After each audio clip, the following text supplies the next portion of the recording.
Hello everybody, this is Fernando for the latest Cryptids and Monsters video. Alright, let's go ahead and let's do another entry here. This one yet again based on one of your newer suggestions. This one having to do with a fascinating case involving a mysterious creature found in Antarctica. And when I was reading the information, there was one thing that just instantly hooked me, and it has to do with this. It's apparently linked to my favorite monster of all time, that one being Godzilla. So when I saw this information, I just knew I just had to share it with everyone here. So you're looking at a representation, in fact, of the creature now. It goes by several names. Its more common name, at least on the non-scientific part, is the large Antarctic sea mammal, but its more famous moniker is this. It's known as the Antarctic Godzilla. Instantly, you'll see exactly why I wanted to talk about it here. So let's go ahead and let's share all this wonderful information, and then I'll also provide the link associated with Godzilla here in a minute. Plus, it also seems to tie into another cryptid, one of my most famous cryptids here on the channel, and more on that here in a minute as well. So what is this Antarctic Godzilla?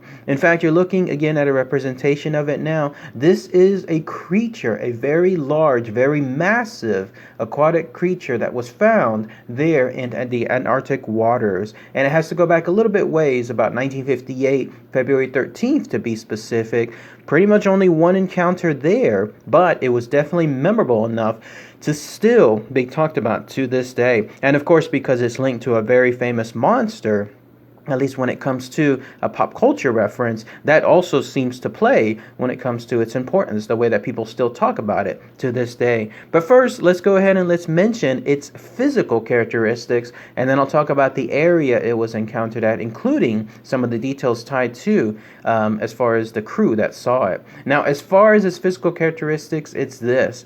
Very large creature. In fact, it's been considered almost as large as an InGen, or maybe even larger. Remember, I was mentioning that there in a minute as far as being linked to one of my most famous cryptids of all. The InGen video that I did a couple of years back has gotten one of the most largest amount of views within all of my channel. And that was a very, very large aquatic creature that was apparently located in some Japanese waters. And so I'll include the video for it below as well if you haven't had a chance to see it. And it still remains, again, one of my most viewed videos. But this creature may actually be even larger than that. In fact, it may even be topping some of the other cryptids I've talked about that are really massive, like Zaratan and others. I don't know exactly if it's going to be that large, but still, that's how massive we're talking about. And then this face, as far as this creature has, it looks like a cow, at least from the front. So imagine something along those lines, where it has those bovine features, and then it has those ears, if you could call it that, with regards to the sides of its face.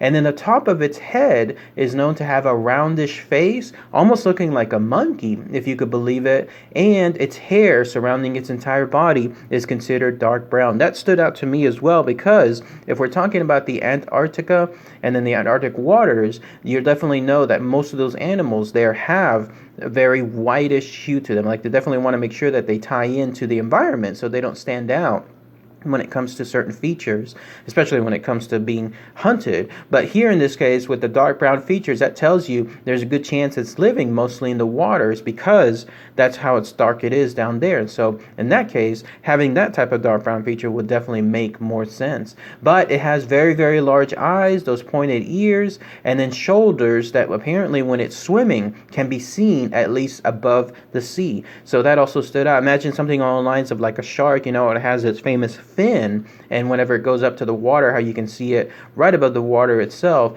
Apparently these shoulders do the very same thing. But that's at least a brief set of characteristics. Unfortunately, this creature wasn't seen for too long, maybe about 30 seconds or so, but it was enough at least for people there that saw it to be able to describe it. Now, as far as the encounter itself and where it was located, it's this. So it was on February 13th, 1958, that this brief encounter occurred, and it was again there in the Antarctic waters. It all happened to do with a ship that was called the Soya, and it was found there at the Lutzow-Holm Bay, which is very, very close to Antarctica. In fact, probably hugging that particular area. And then that's where the ship made this encounter. So this is actually an icebreaker. These are those massive ships that have that front feature that's perfectly made to just break large amounts of ice, like almost a sea of ice. If you haven't seen those videos on YouTube, I highly recommend doing so. Those ships are just so impressive. And then the sound that the ice makes as it breaks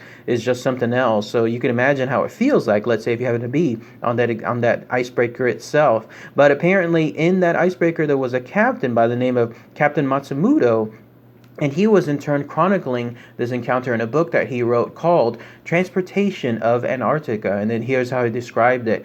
Back then, on February 13th, 1958, he was there, his ship as well, at an area, again, near the Antarctic waters, and they were guiding a ship called the Barton Island. The way I read the information, it seemed like this Barton Island was there moored, if you could call it that, surrounded by the ice almost on purpose. Like it was there to stay for a while, and then the water surrounding it seemed to just freeze over. Like that was the plan. And then they would do observations. And then whenever they needed to get out, then that's when this ship, the actual ship that Captain Matsumoto ended up transporting, the icebreaker Soya would in turn help clear them afterward. I don't think, in other words, that ship was caught by ice on accident. No, I think it was a pre-planned thing where they were there to do a bunch of scientific observations as far as that Barton Island, and then once that was done, they needed help to get out. And so there they were fixing that ship, or getting it fixed like out of the waters, and then lo and behold, about 500 meters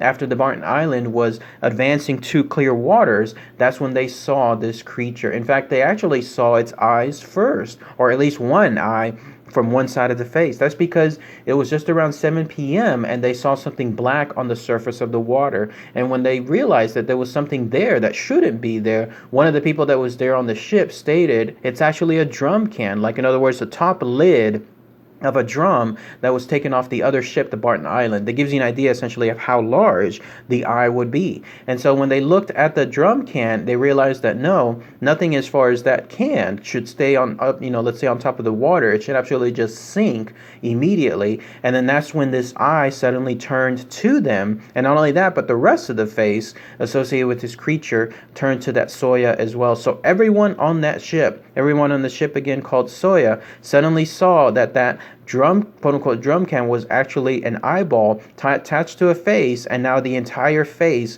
was looking straight at them. Clearly, of course, they were just immediately shocked at everything that they just saw, because here was this massive face tied to even larger body swimming about in front of them, but behind that Barton Island ship, and there they were just looking at it for about 30 seconds or so. And so after that immediate shock came over, they decided to try to get a closer look. That's what apparently the chief engineer of that ship went into his camera. He must have rushed as quickly as he could to try to get something as far as footage, and that was with the camera itself. But when he came back, it was gone. It was already behind the bow, and it was completely submerged at that point. 30 seconds. What a difference of a lifetime. No, when it comes to this encounter with this creature. But when they did that, as far as the first meeting, unfortunately, they couldn't do anything as far as evidence. All we have is hearsay, and all we have is this visual encounter that's just seen by this very few men, and that's why some people actually consider this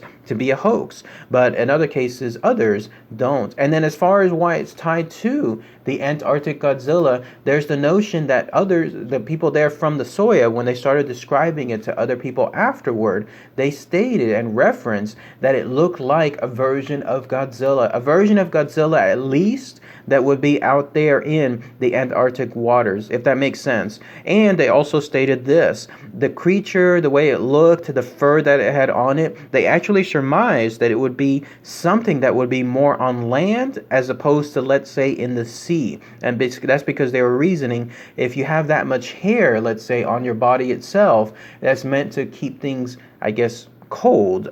Keep things hot instead of cold. And so this would have been something that would be upright or maybe moving on a land-based basis as opposed to being out there in the sea. And when I was reading information, I thought it kind of made sense, but who knows? This, with regards to this creature, because it's remained so mysterious and there's so little information found associated with it, we can only surmise that it could be actually an animal-based, a land-based animal, as opposed to, let's say, something involving the sea itself. Either way, though, it was definitely found in those Arctic waters, and even if it was just for a couple of seconds, it definitely made that kind of impression. But that's pretty much it. That's all the info associated with this amazing creature, this Antarctic Godzilla, resembling something like Godzilla out there in the seas, only seen for a short time period. Still, it was chronicled by everyone there on that ship called the Soya, that icebreaker, and even referenced within that book. But that's been the only encounter ever since then. But if anybody has any more information, anything else I might have missed, please post those comments below. I just love the idea that you have something like this, an actual Godzilla, if you could call it that, somewhere out there in the Arctic water. It makes so much sense, too, that it would be out there in Antarctica, because obviously, like the island itself is that continent that's just going to be made of ice. There's so few things even there in the first place. Imagine the waters surrounding it. There'd be even less survival abilities, something like that, when it comes to animals being out there. So this creature would have to have been perfectly adapted to it. It'd have to be living there a long time and doing so in wonderful isolation. It would have almost zero chance of ever encountering anyone. It would have to take something like this involving an icebreaker, circumstances surrounding an icebreaker, for even someone to have seen it. But how blessed we are to at least have that occurrence. And back in at least 1958, some people saw it, and that may have been the closest that we have here to a real life Godzilla. Definitely love that notion. But again, if anyone has any more information, anything else might have missed, then please post those comments below. All right, everybody. Thanks again as always. Take care.